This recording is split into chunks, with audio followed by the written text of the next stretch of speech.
is the main event. Hello everyone and welcome back to the YouTube page of the Main Event Marks. I am Troy. My co-host Greg is currently on his way to Dallas, Texas for WrestleMania 38, which is taking place this weekend. And if you're watching this video, you probably know about it, or maybe you're finding out about it from me right here on YouTube, which is unlikely, but you never know. The red subscribe button down below would mean that you haven't subscribed yet, so if it is red, go ahead and click that. Click the little bell to be notified with new content, which I post almost daily on this YouTube. And there's a lot of WrestleMania exclusive stuff going on this week, so look out for that, as well as the podcast itself. But joining me again for part 2 of this video, because we already covered night 1 in our previous video, but here again is Will Gray from Botched Spots and Chair Shots. We are going to be talking night 2 of WrestleMania on Sunday night. What's up, Will? Man, I'm great to be here. I'm excited to chat about night 2 of Mania and go down the card with you. This is the supposed biggest match of all time, or whatever the hell the tagline is, taking place this night. There is some cool stuff. I don't know how we got into some of these situations, but that's why you're here, so I can ask you what the hell is going on. I'm going to do my talked a little bit. I'm going to do my best to piece it together for you. Yeah, I mean, if you don't watch on a weekly basis, that really handicaps you when you try to, when you're like, what the hell's going on? But I'm going to be watching night 1 with a friend, and I'm like traveling to hang out with him for night 1 of this thing, and watch that. Night 2, I'm going to be watching solo in my own house, so I can go to bed right when it's freaking over. But I got to ask, starting off here, we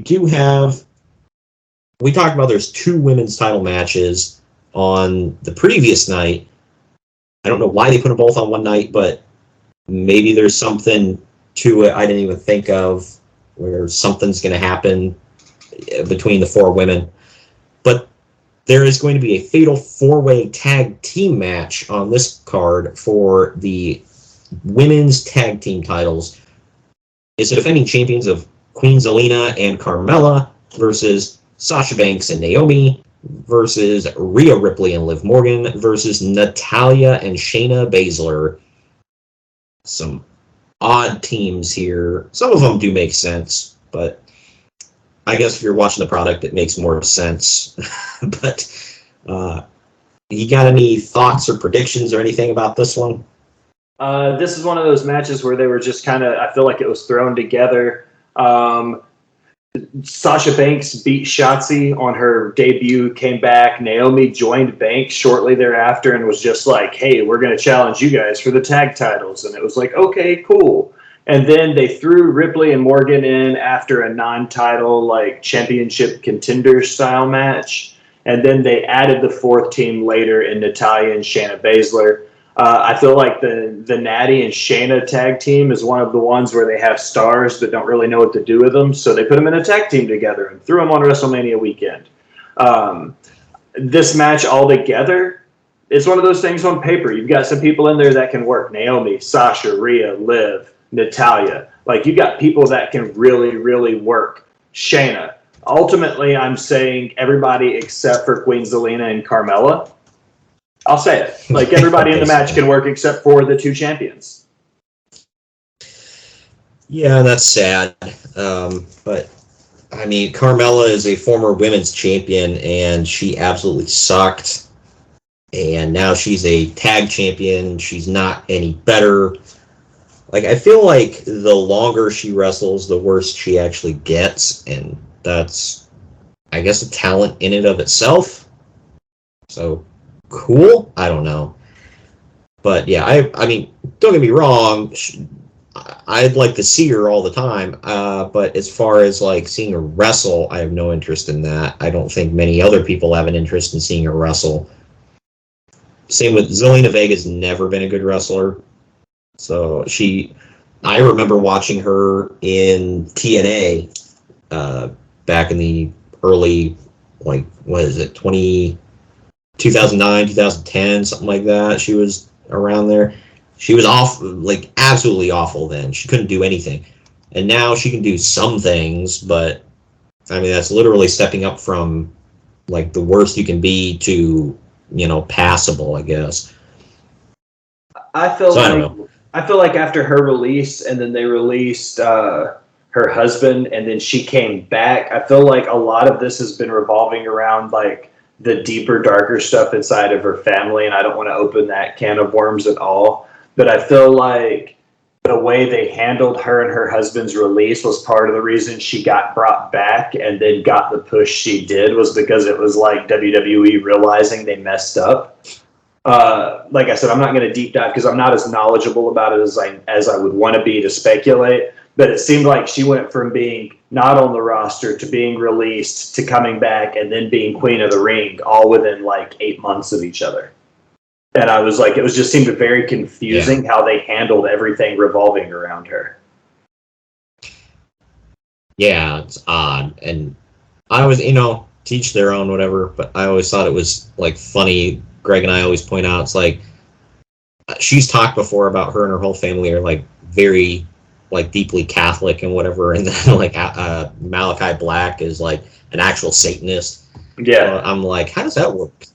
That's an interesting dynamic at dinner. Yeah, right. It's like, well, who's saying the prayer tonight? Yeah. But did you have a prediction of who's walking out the champions of this one?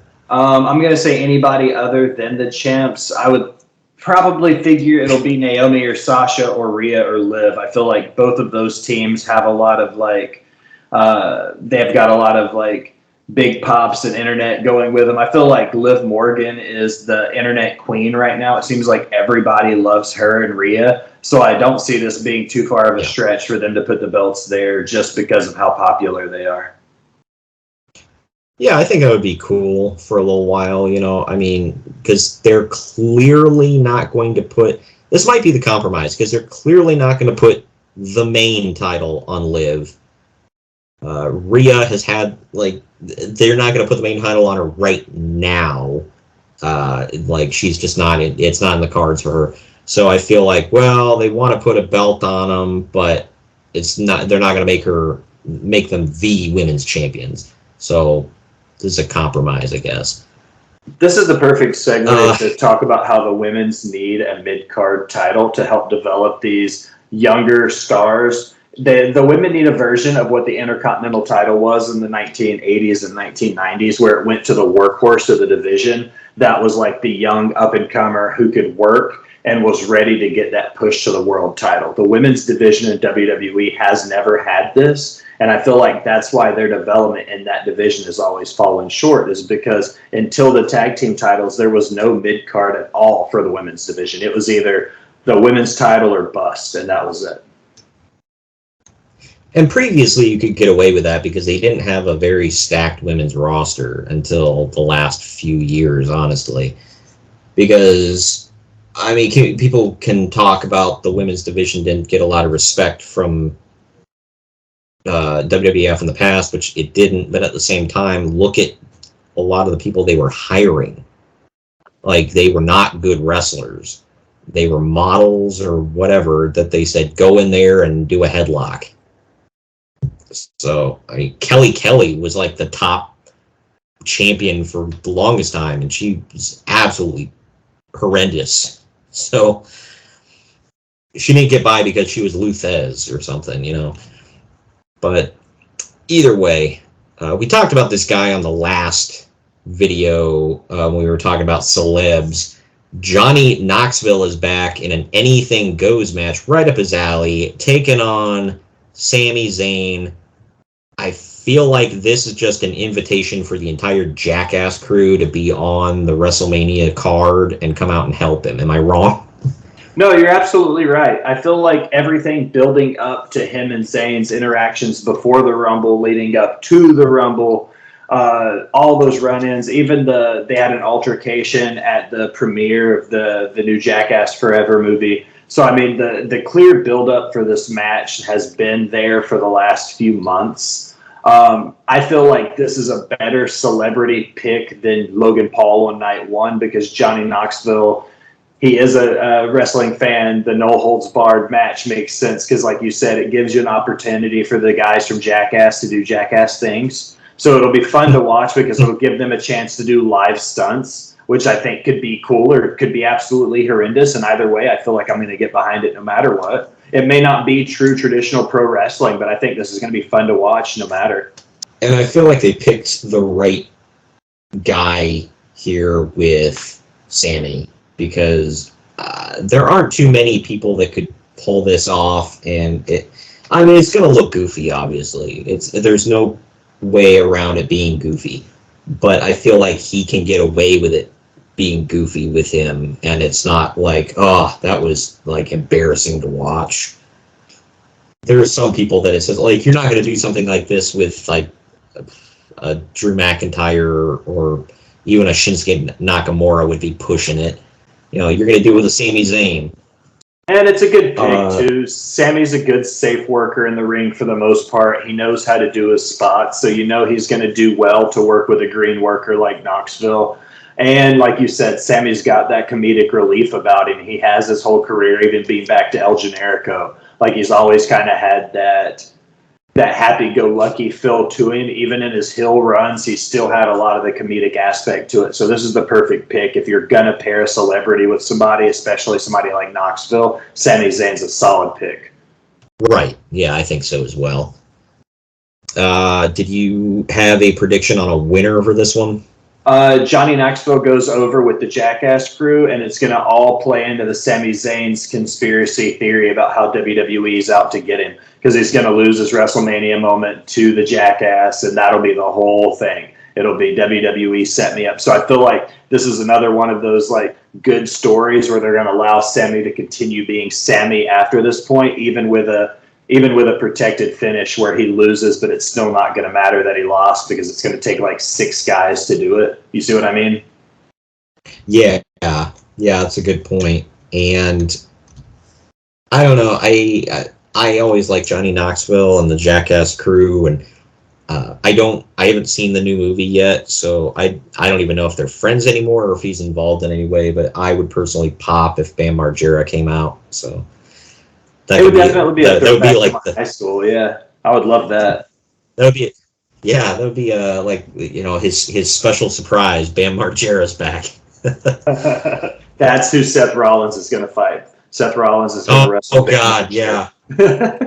Setting up for night 2. That's some storytelling there.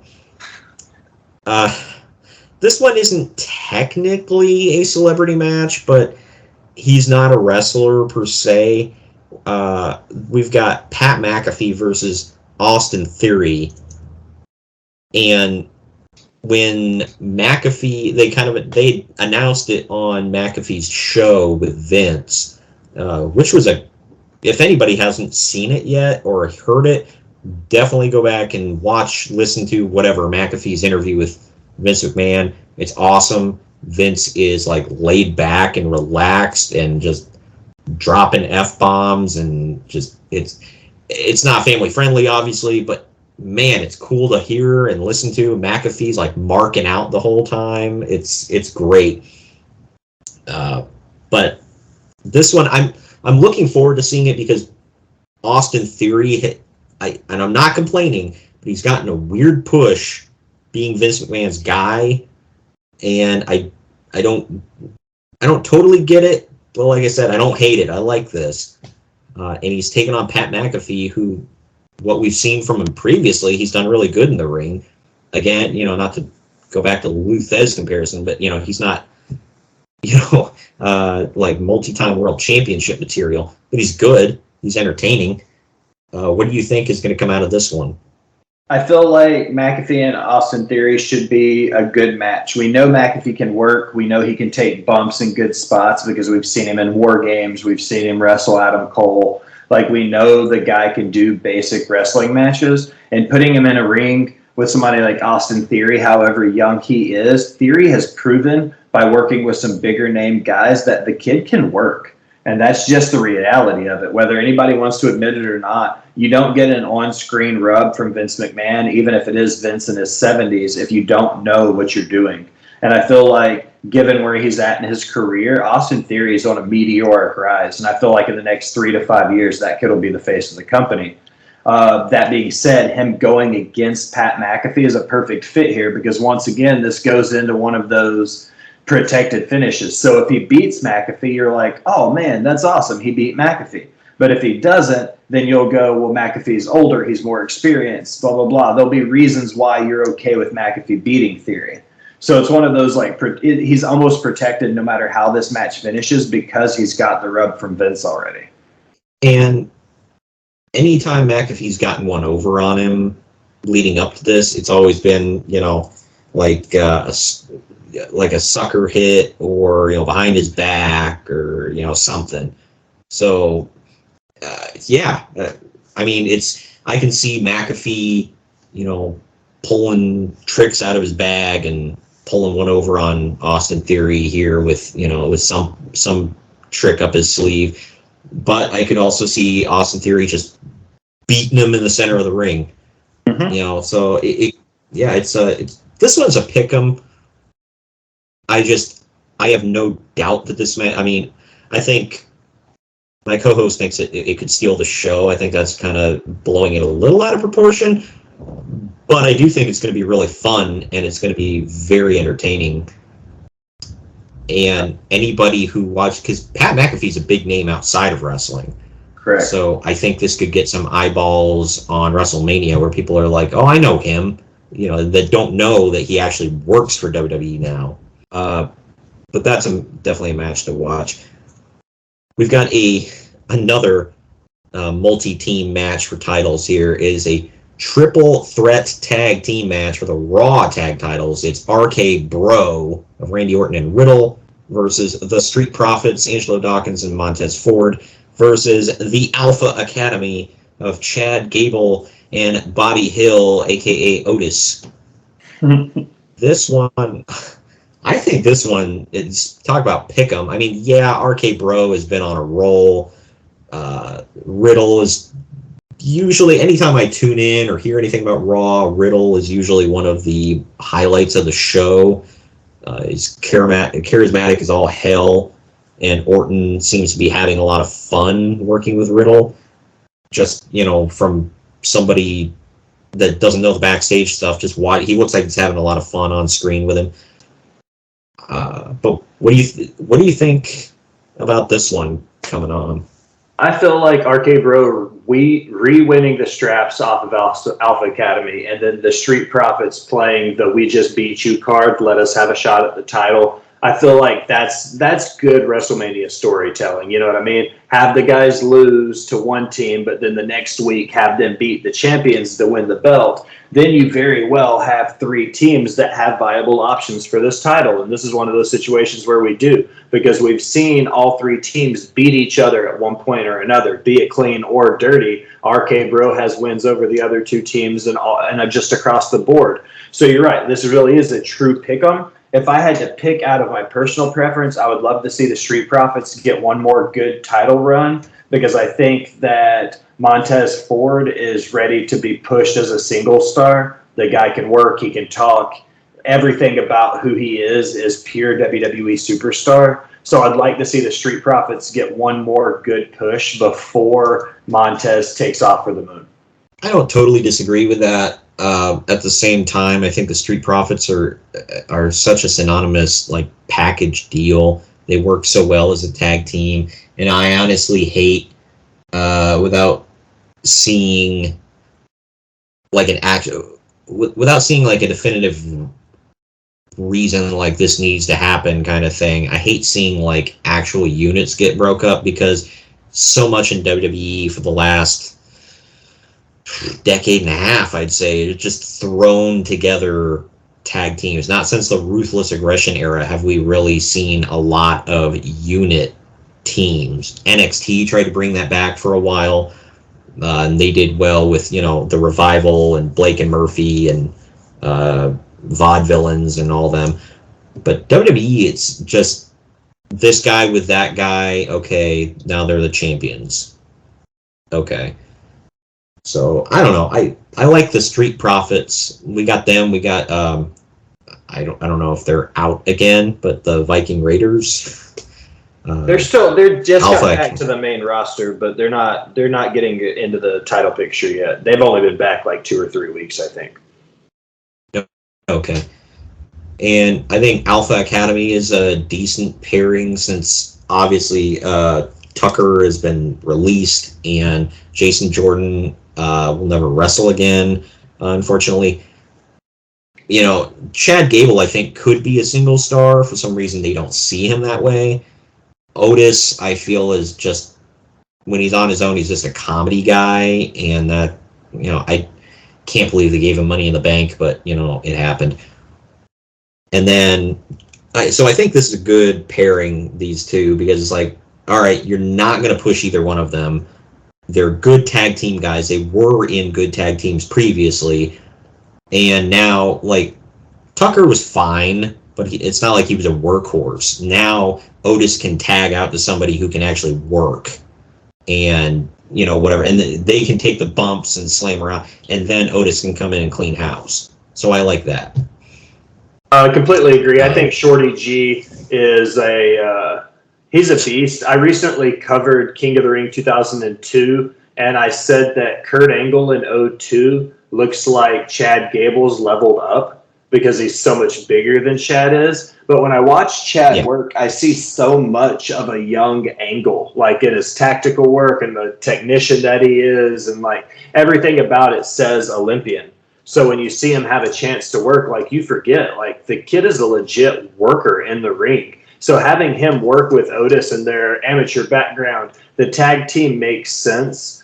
But I think if one of those two were to be a single star, it would be Chad Gables over Otis, because I agree. I feel like Otis he's a good worker and he's hilarious, but I feel like he's going to forever be that comedy gimmick when he's a singles competitor. That's kind of the double-edged sword of, like, the way he got over, because he got over by being a goof. Because nobody would have cared about him otherwise, but he's, you know, doing these stupid moves and dancing and smacking his belly and yelling, "Oh yeah," and crap like that, you know. So it got over, but then it's like, well, that's kind of where you are now.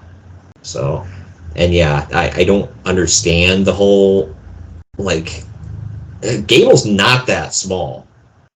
So, I mean, he's on the smaller side, but there have been smaller guys than him that have been world champions. So I don't understand why. I'm assuming that's the only thing holding him back. Is he can cut a halfway decent promo. He looks great. He's amazing in the ring.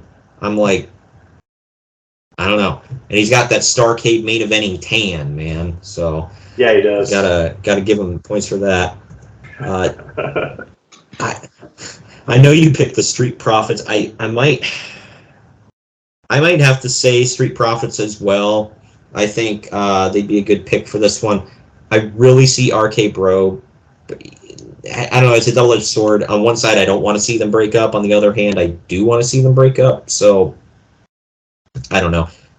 I do think it would be cool to subvert expectations if Riddle turned on Orton and not the other way around. I think that would be a cool twist, because we could continue with babyface Orton and not have to go back to a heel right away. And I think that having Riddle make his turn would be okay for me to officially hate him more than anybody else on the roster right now. I think Matt Riddle's kind of a joke. He can work, but I just feel like everything about who his character is now is a caricature of who he was 3 years ago in NXT when he was a beast in the ring. I feel like now he's just like a slapstick comedy, watch me scoot around on my scooter and be an ass kind of guy. Yeah, and it's entertaining, but yeah, I mean, that's kind of the way everything is in WWE. It's like, oh, well, you did a little bit of this. Well, let's make that, you know, let's make your character super one-dimensional. Agreed. Like, this is it. Yeah. Like, RVD complained about that, where he said he became the guy where it's like all he could say in promos was "dude," you know. So it gets old, but I love Riddle. I hope the best for him, and I'd like to see a heel Riddle, because that would be weird. So, I think that would be cool. It would make me.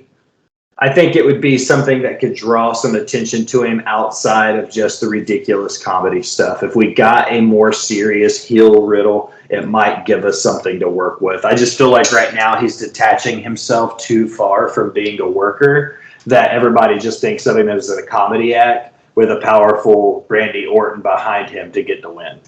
Yeah, and he's been doing the, Randy Orton's my best friend, gimmick for like ever, and like, I don't know, making all the weed jokes and all that. He's just Matt Riddle doing Matt Riddle things. Yep. This one, I think is another one, what you were alluding to is like, we get 1 week of build. It's Bobby Lashley versus Omos. Overall for this match, I feel like almost he's been dominant as a single star. He's winning handicap matches over everybody.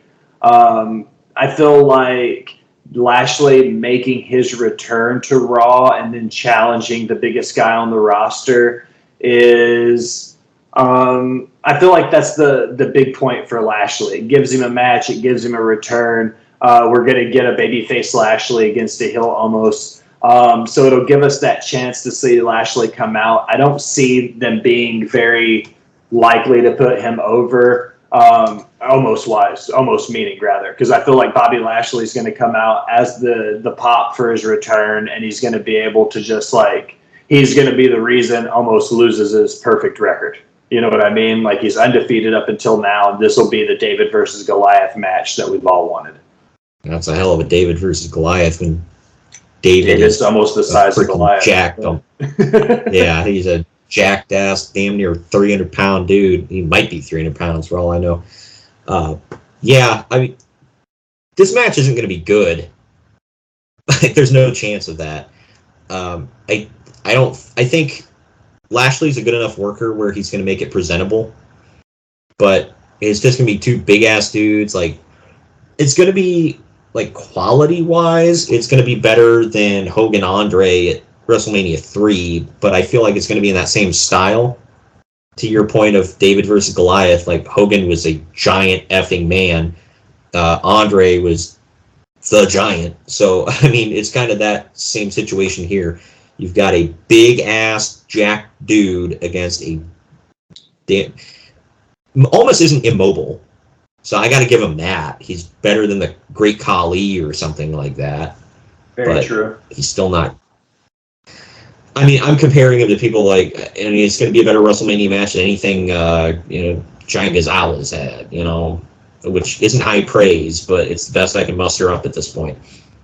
I think the Hogan-Andre comparison is a good one. I'm not necessarily saying it's going to be Hogan-Andre in the capacity of what it did for wrestling by any means, but I think it's a good comparison of size-wise to what these two guys mean to each other, because you get, like you said, a huge Hogan and a big Andre, and then you got a big Bobby Lashley against a giant Omos. Like, as long as they work a good, safe match and keep it short, they can still do their spots and get over without problem, even if it is only a 5-minute match.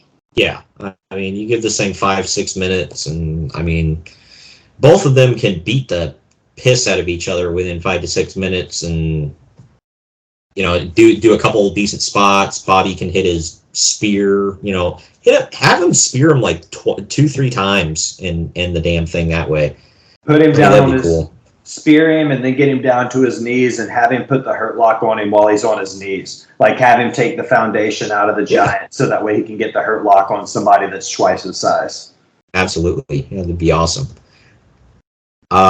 This going from that to like the complete opposite, we got Edge versus AJ Styles. Now, I've actually seen most of the build up to this one. I saw when AJ accepted Edge's challenge, because I tuned in because I thought maybe it was going to be Cody, but it was AJ. I think rumors had it that it was going to be AJ, and I'm more than happy with that. I think these two are going to tear the house down. And Edge is a heel. I didn't see that coming. I don't know if I like his new song. I mean, the song itself as a song, it's cool. I don't know if it's a cool theme to come to the ring to, but I don't know. What do you think of this build-up? I feel like Edge coming out and giving us his resume and presenting everything he's done in his career and why WrestleMania is the biggest point and how many times he's changed wrestling. I thought that was super cool. Edge is always great. I think having AJ Styles come out and it seemed like nobody's going to answer, and then the following week AJ Styles comes out and he answers it. Then when Edge made the heel turn, that was kind of surprising because AJ Styles has kind of been a tweener for the last little bit, especially since him and Omos broke up. Like, he hasn't really been a heel or a babyface. But I think this gives us a chance with Edge's heel turn to have Styles, kind of like what we were saying with the Bobby Lashley Omos match. Like, it gives us an opportunity where there's going to be a very distinct babyface and a very distinct heel in this match. And when you have two guys that have the ring psychology that AJ Styles and Edge do, theoretically, this entire match could be called in the ring and 100% played off of what the crowd's doing for them. And I think if there were two guys that could do it this weekend, it's going to be Edge and AJ Styles. Yeah. These two are two of the best to ever lace a pair of boots. I have no doubt that this will be, if it's not the match of the night, it will, or the match of the weekend even, it'll be up there in the top matches. I have no doubt that these two have a lot planned. It might be one of the longer matches of the weekend, too, which I think would be well-deserved. So, yeah, I mean, do you think Edge's going to pull this one off, or do you think AJ's going to get that win?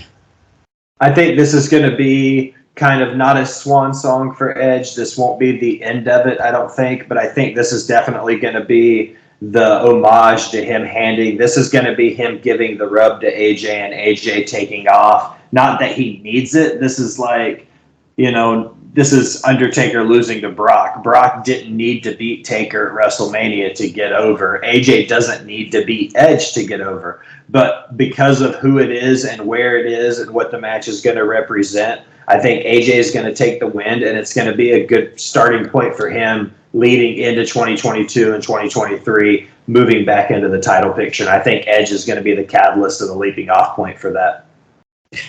I don't think AJ, like, to your point, I don't think either one of them really, quote unquote, needs the win. But AJ's not a spring chicken, but he's younger than Edge. I'm pretty sure. And he's got more mileage on him, or mileage like in front of him than Edge does. He hasn't been wrestling every single week, every single night for the last couple of years. I think he's got a reduced schedule now, like Orton, and well-deserved. I mean, like I said, he's getting up there in age. But, I mean, he could easily take over the Edge spot here before, in the next couple of years. He's been around forever. He's still great in the ring, and he can, I mean, he already made people kind of care about Omos, which nobody would have before. So, I don't know. I think AJ is going to get the win here.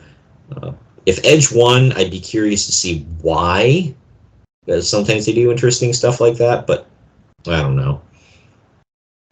Finally, the main event here, the reason we're all here this weekend, I guess, the quote-unquote biggest match of all time, or whatever the hell, winner takes all. Apparently, we're uniting the WWE and Universal titles for whatever freaking reason. It's Brock Lesnar, WWE Champion, versus Roman Reigns, Universal Champion. I've enjoyed the build-up to this. Then again, I've enjoyed the build-up to all of their matches. I don't know. I'm interested, but I'm like, at the same time, I'm like, I don't know. I've seen it before. But the only solace I can take in is like, well, this is heel Roman versus babyface Brock. I mean, what are you thinking going into this one? This is another one that I feel like gave us a good story. If you go all the way back to day one, Roman having to cancel his match because of being COVID positive. Lesnar goes into the WWE Championship match in a fatal 5-way, wins the title. He lost the title at Royal Rumble and then turned around and it turned into this whole ordeal. You know what I mean? I feel like starting on January 1, building to WrestleMania, and even going all the way back to his debut, the build up to this match, everybody knew it was going to be Roman and Lesnar at WrestleMania. The culmination of making it title versus title just kind of puts the cherry on the sundae, so to speak, because I feel like, yes, we've seen Roman and Brock, but that doesn't mean we've seen this version of Roman and Brock. We saw them a few years ago and before that, but I feel like right now both of these guys are at their peak. Yeah, I can see that. The argument for it as well. I mean, I am interested in seeing it. I don't know if this needed a trilogy of WrestleMania main events, but I don't know. Maybe that's just me. They're seeing a heel Roman against the babyface Brock, I think, is the one thing that's really bringing me in, especially when Roman has just he's held the title for almost 2 years at this point, hasn't he? At least a year and a half. Oh yeah, he's well over 600 days at this point. I don't have the exact number, but he's getting up there as far as Triple H and CM Punk as long as longevity goes for modern title reigns. Excuse me. I guess this is the culmination. Everybody said, "Well, this is what Vince wanted," you know, was this, which. Yeah, let's see. All combined, by the way, Brock Lesnar held the Universal title the longest. Like his combined 3 reigns. Roman altogether is at 641 and counting as of this recording. So he won it back August of 2020. Damn. So he beat Braun Strowman. Didn't he?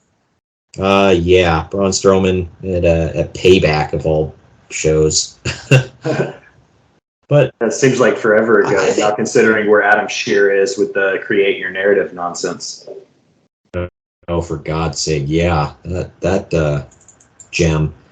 Have you seen the list of rules? I don't want to digress too far from our topic, but the ridiculous list of like Fight Club style rules that create your narrative put out for their patrons or whatever. Yeah, like first rule of control your narrative, you're in charge. Yeah. Like, it's so stupid.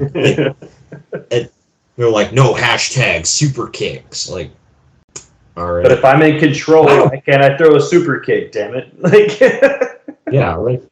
And they're like, oh, when you're in the fight pit, there are no rules. I'm like, no, wait, I'm like really confused because your rules are all like very contradictory and weird, and I don't know what's going on. We had a video clip on our YouTube here, or I cut it out of a podcast. We were talking about it because we digressed talking about Austin Aries and everything. And I was like, they're just building a coalition of douchebags, it seems like. It's a bunch of guys who couldn't cut it anywhere else, so they took their ball and went home. With the exception of Karrion Kross. Karrion Kross is a beast. It surprised me that he attached his name to that, even if it's just short term. I think all of them are fairly talented. I mean, Braun Strowman is whatever, but all of the people involved are fairly talented. But, I mean, from what, and I didn't know this, but if you buy into rumors and whatever, I guess people in Impact really hated Kross and Scarlett. So, I don't know, that kind of feeds into my coalition of douchebags thing there. So, and Austin Aries is like an out loud and proud D-bag. Mm-hmm.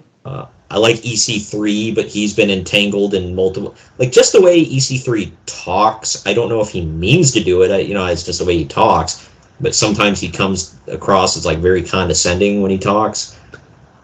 So I don't know. I completely agree. But yeah, as far as this main event though, I mean, who do you think is walking out the Ultimate Champion, and do you think they're actually going to unite the titles forever, or do you think it's only temporary? I think that I'm going to call my shot. I say that Roman wins. He keeps both titles, but I don't see the WWE going back to one world title for a brand that's split between 2 networks, because you could have a champion bounce between both shows. I don't think USA is going to go, our guy gets to split time with the other guys. And that's the issue when you have 2 contracted network deals. is each network's going to want an even cut of the WWE pie. And having one champion between two shows is going to sound like somebody's going to get cut short overall. So I think this is going to be a money grab to get butts in the seats, but I don't see the split happening for very long. Or the union of the belts happening very long, the unification. Well, I don't know. I am going to say I do think that they're going to unify the title. I think that Roman is going to win. Because I think, Brock's doing his in and out routine. He's been there for a while. He wants to. This is what I'll say about Brock. He stuck around too long, holding on to that damn title the last time he was there, which I guess in turn made him more hateable. But I think at this point he doesn't want to be hateable right now. So I think he's hanging around just long enough before he gets stale, and he's gonna book it. And he'll come back later and be fresh again and whatever. So I think that's going to happen. Roman, I think both channels want Roman, honestly. And I think USA might be a little peeved because on the road to WrestleMania, he's shown up a few times on Raw, and then Brock has shown up a few times on SmackDown. But if they're not going to have Brock, and they're only going to have Roman, then they're going to want to trade him back and forth. I think they may split the titles back up again in the future, but I don't know. I think for now they really will unify them for at least a while, so they can get. And at that point, I mean, damn, like who would want to be the champion at that point? You gotta be everywhere all the time. It's going to be very reminiscent. It's going to be very reminiscent of even if you go back prior to the Attitude Era, going towards the territory days where you had guys that were wrestling 300 nights a year because they had to wrestle at every show because they were the world champion. And I feel like that's the downfall when you have as much wrestling on TV as WWE does. You're going to have one guy traveling 2 and 3 cities a week to be the reigning champion. And if they continue to do all the crossover between them and NXT, I only see it being a matter of time before whoever the WWE champion is after WrestleMania will show up on NXT, because that's the way they've been doing everybody. They've had main event guys from both major brands going down. I mean, hell, Dolph Ziggler currently holds the NXT title going against Braun Breaker. So, like, it shows you that the main event guys on SmackDown are going to Raw, Raw's going to SmackDown, everybody in the main roster is going to NXT. So unifying the titles and like lessening the brand split, so to speak, seems like they've already started to warm us up to that process anyways. Yeah, I don't know if they'll ever fully be like, yeah, this is the, like everybody's going to be like all together, like with, like having like say Roman show up on NXT or anything like that. But I think they've really they have warmed us up a lot to WWE stars, like the regular guys coming down to NXT. And I also think that's to get more reps with an experienced person in there with people they see potential in.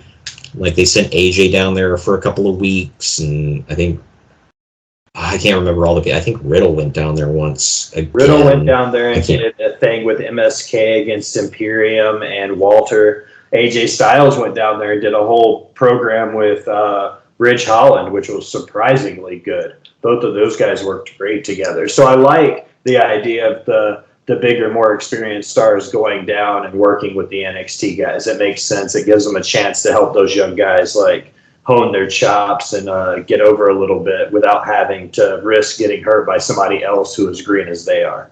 Yeah, and I mean, who the hell is missing Dolph Ziggler on Raw and SmackDown right now? So I mean, I think it's a good spot for him. For sure. But that is WrestleMania Night 1 and 2. Thank you all for sticking around. Now comes the time in the video where I ask you, Will, to plug all of your stuff you got going on. All right, guys, I am the Will Gray. I'm the host of Botched Spots and Chair Shots. Make sure to like, follow, subscribe, and unsubscribe, then subscribe again everywhere you do anything on the internet. Facebook, Spotify, iHeartRadio, Google, Apple Podcasts, all the options. Make sure to follow the Smack Draw Podcast Network on YouTube and Twitter. Follow us for all the updated content that we do. And as always, check out BotchedSpotsAndChairShots.com to stay up to date on my written blogs and reviews. All right. Well, I will have all of his information in the video description as well if you want to click on that. Thank you all for sticking around with us. And don't forget to like and subscribe this video and click the little bell to be notified every time we post brand new content. We're trying to grow the YouTube channel and the podcast as much as possible. And we're posting new stuff all the time. And we take viewer feedback, so if you have any ideas for anything you want us to cover in the future, let us know. But it's mostly retro stuff. This is a once-a-year thing where we cover a big show. But thank you for joining me today, Will, and we will see you all later on the YouTube and the podcast. This is the main event.